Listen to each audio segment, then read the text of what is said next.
Well, Beam will certainly put you down, but let's get everyone back up here. We have questions, we have topics, we have songs. We must have multiple things. We already played a game. We can't do more games, I don't think. Are you ready for topics and questions and fun? Sure. It's your show. Jim, I'm not sure how much of this you would have seen, but apparently Ronda Rousey and Natty Neidhart went back and forth a little bit on Twitter. Some people were questioning what's a work and what's a shoot. Obviously, they've been working together. We just had a review of a match they had in, I think, New Mexico. Have you seen any of this? I've just heard just brief things, just a smidgen, a whisper that they sniped at each other on the Twitter machine. That they did, and I'm going to right now click on the original link here because I'm not sure what set it off. It appears Ronda Rousey just tweeted out one of the YouTube links for the Neidharts, Natty Neidhart and her sister, their YouTube channel. And she said, "Some needs to tell you your discount OnlyFans sister fetish YouTube channel is weird and embarrassing." Obviously, a couple of words may have been left out. Not to mention her grammar is weird and embarrassing. But so now, as background, Natty and her sister have an OnlyFans channel where they do their content or whatever in pictures, but we have no reason to believe there's any pornography going on here, do we? I think it's just a YouTube channel, and she was saying it's a YouTube channel. Bootleg. I'm looking at the videos here. Obviously, there's nothing pornographic. There are, some mildly suggestive images like Natty and her sister in bikini tops, but nothing risque at all, really. I can't say So it's not an OnlyFans. Ronda was just knocking it as an OnlyFans ripoff type of thing. No, look, I'm sure the fact that Natty and her sister are both women and wrestling fans are weird, creepy people, that they probably have wrestling fans who treat this like an OnlyFans. But from what I'm seeing here, it appears to be YouTube. Well, but Ronda's against it. Ronda's against it. So Natty saw that tweet, retweeted it with this: "It was either do a channel with my hot sister or bring people to a rock at the back of my farm to cry and talk about conspiracy theories.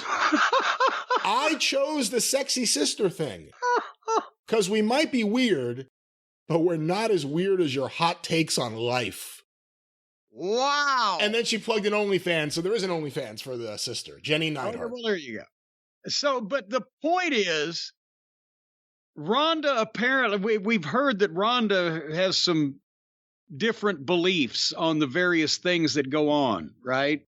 Is she one of the space alien people, or is she the QAnon, or is she what variety or genre of crackpotness does Ronda subscribe to? Because did she do something where she actually brought people to a rock in her back? I'm sure the listeners are going to fill us in on a bunch of details that we can update in the next week or two. But is Ronda Rousey taking people on tours of rocks in the backyard of her farm, Browsey Acres? I don't know. I mean, the fact that you know it is Browsey Acres, she must be doing some sort of content from... Well, she was showing the whole time she was off from wrestling. There'd be pictures of her feeding pigs and sheep and wildlife and things of that nature. She was a farm girl. Her and Travis Brown, the MMA guy, is her husband. So Brown Rousey got to Browsey Acres. That's the majority of footage that I saw of Ronda over the past few years. What do you think of the idea now? And again, this is a bit of a hypersensitive time because of the attempt to overthrow the government, but taking that out of the equation. Yeah, just that minor little thing. But what do you think now about the fact that so many wrestlers, their political beliefs or the conspiracies they believe, whatever it may be, that they're out there so publicly? In the past, you watch NWA wrestling, you had to guess what Ric Flair was, or if you watch WWF, what was Hulk Hogan? Is he a Democrat or Republican? You really wouldn't know. I mean, he loved America, so I guess...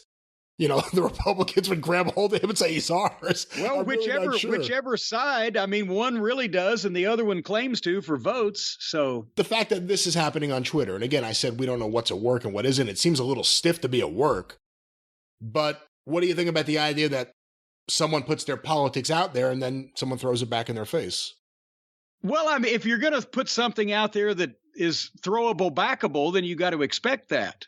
And, for the people who they've made up all kinds of excuses. Well, people have Trump derangement syndrome, or these people are socialists and they're in the corner of China or whatever, to explain why the normal, sane, average people call bullshit on a lot of this fucking shit that they make up.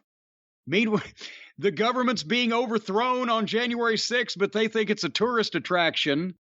But meanwhile, they're scared of the non-existent marauding hordes of rabid immigrants that are pouring in across the country, committing rape and mayhem everywhere, when that actually doesn't take place. And, you know, they can watch one on TV and they hear about the other one from their uncle's Facebook. So naturally, they believe their uncle. The point is, it's not just wrestlers. And I've said this before, and maybe I ought to make it a t-shirt. People were always this stupid. We just didn't have Twitter. There was no way for the average person that you see in New York sitting on a cardboard box in the corner of the subway, or in West Tennessee on the front porch of a goddamn barbecue joint, or somebody in the parking lot of a gas station that's just gone. But you would never have any way to know about them or contact them or have them contact you before social media. So we're finding out now that everybody was always this stupid. We just didn't have Twitter. And with instant communication and the social media and the multitudinous news platforms that will tell people either what's actually happening or, if they so desire, just what they want to hear, it's made all these people seem normal. And I meant Trump's election made horrible, awful, stupid assholes emboldened to be in public the stupid, horrible, awful assholes that they used to just be in private. They used to know, yeah, I really think this, but if I say it, shit, people will not like me because I sound like a fucking moron.